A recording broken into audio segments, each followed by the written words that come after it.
Good morning, everybody, and welcome back to Coffee with Craig. I am Craig, your host, here to talk to you about all things firearms, Second Amendment, firearms policy, you name it. We're going to talk about it right here, right now. So please take a moment to like and share. That's right, like and share this video feed, whether on YouTube or on Facebook, so that your friends and the people who follow you can join us in the conversation.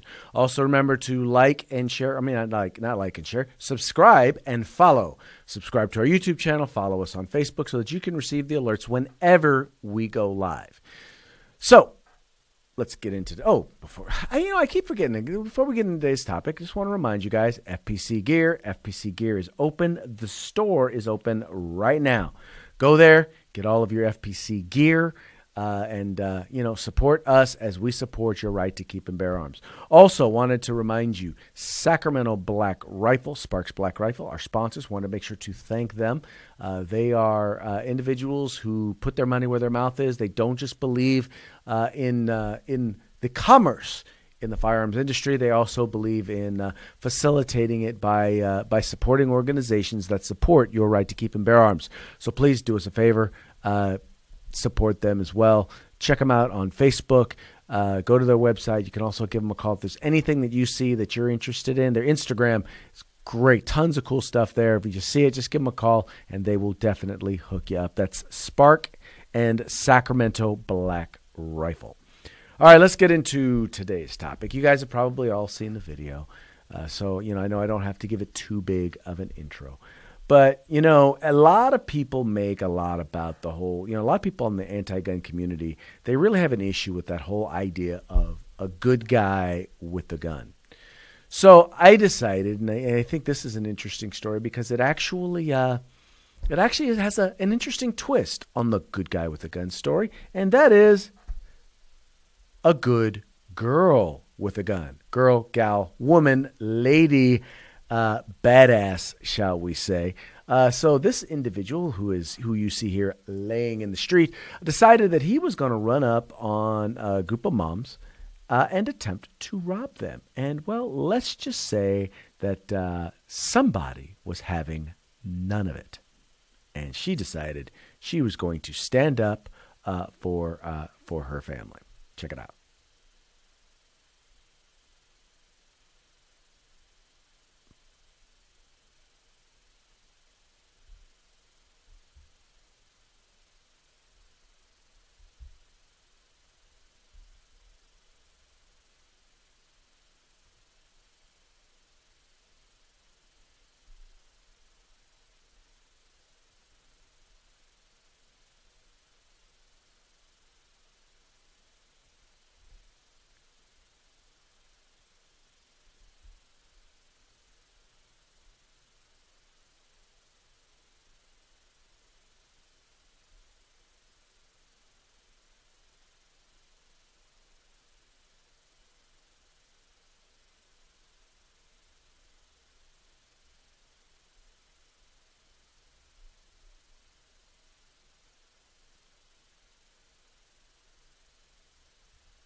All right, so let's just talk about this real quick. So first of all, it is important to note that this lady this happened in Brazil.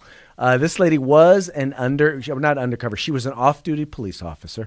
But understand that in Brazil, individual citizens do not have a fundamental right to keep and bear arms. They have very, very strict gun laws. It is very difficult for an individual citizen to be able to get a right to be able to own or possess a firearm there in Brazil.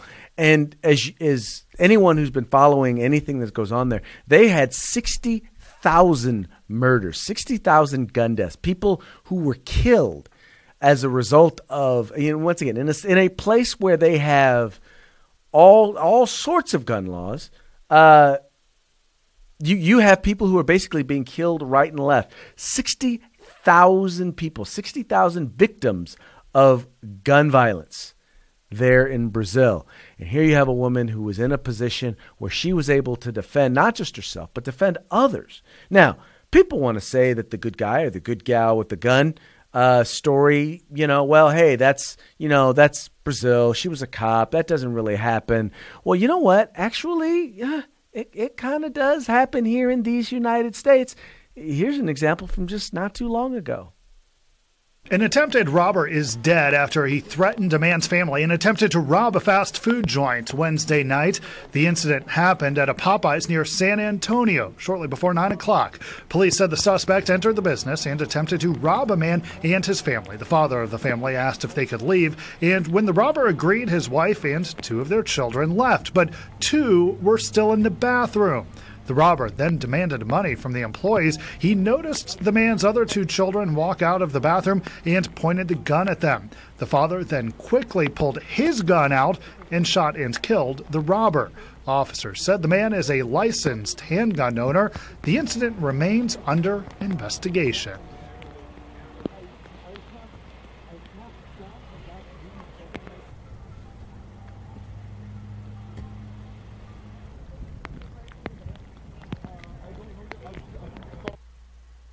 So, as you can see here, it does actually happen here in these United States. We do have situations where individuals who choose to exercise their right to keep and bear arms here in these United States are able to defend themselves and their family. But I know you guys are thinking, well, that's just a random incident. It doesn't happen all that often, does it? Or actually, does it? Duo grab guns of their own. Mother Tina Rang takes aim and fires multiple rounds. I saw the shotgun, I saw him, and I just started to shoot. The alleged robber returns, shot in the leg and limping, but he won't give up. We were wrestling for the gun. My thoughts were just empty the gun, empty the gun, empty the gun. That's all I could think of was just to empty the gun. He wrestles the gun away, pistol whips her, and tries to go after her daughter, Ashley Lee. I just wanted him to get out of there. He just kept coming back at me, and he just kept coming back. But just like a scene out of a movie, she squeezes off a round at point-blank range. Mother and daughter fighting for their lives, finally able to run out of the store to safety. Tina says her daughter won't be working there anymore. As for the suspect, he's in police custody in the hospital. So, all right, so now we look at this incident. Once again, this is another incident, another good gal with a gun, mother-daughter. And once again, none of these incidences were that long ago. And these are just the incidences where an individual actually had to fire a gun. The number of incidences in which an individual has simply the presence or being able to draw a firearm in order to prevent stuff from happening, it's huge. There's a statistic, and a lot of people don't like to, a lot of people, anti-gun people don't like to look at this statistic. But this right here shows you just how often firearms are used. Now, here it talks about each silhouette that's in red represents 31,672 incidents of firearms used in self-defense, where a firearm is actually drawn in order for someone to be able to protect themselves, compared to one used in a homicide. The thing is that oftentimes that firearm is used as a deterrent. It gets people who would otherwise, let's be honest, criminals don't want to die. They don't want to get shot. So a lot of times when you're able to draw a firearm, guess what they're going to do? They are going to get the heck out of there. This is another one. You guys have probably seen this graph before. Once again, 81% of uses of firearms are defensive, yet only 19% are actually violent crimes. Firearms save lives. And I realize you guys don't want to hear that. I realize you guys probably look at that last incident and say, see, that's what I'd be scared of. I would be scared that someone would be able to wrestle the firearm away from me. Well, the first thing, and I think this is also something that's vitally important, and that is if you are a firearm owner, you need to get training. You need to know how to best deal with situations like the one that occurred right there. You need to know how to handle that. But even with that, both of them were there. Both of them were able to defend themselves. Both of them were able to fight off that attacker. And luckily, they are alive because they were there and were prepared to be able to defend themselves and their property. It's really that simple. Folks, and once again, we'll go back to the original incident, the incident that occurred in Brazil. This is what happens when into. Unfortunately, we're at a point now in many cases in some states like California where you're in a situation where you don't. The state and the anti-gun community, they don't want you to be able to defend yourself.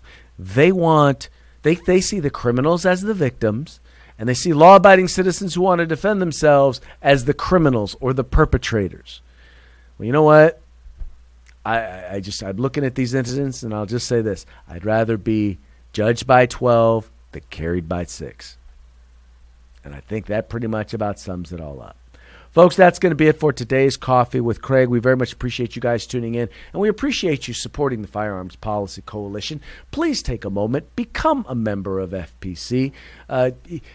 Know that what we do is not just, just be real clear to you. We're not a conservative group. We're not a liberal group. We're not a public safety group. We are a Second Amendment civil rights advocacy group, and we exist. We don't have a whole bunch of big donors. We exist solely on your support, the support of our members and those who donate to us. So please take a moment, become a member of the Firearms Policy Coalition, and support us as we support your right to keep and bear arms. Remember, it is a fight for civil rights. We got to use them or we're going to lose them. You guys take care.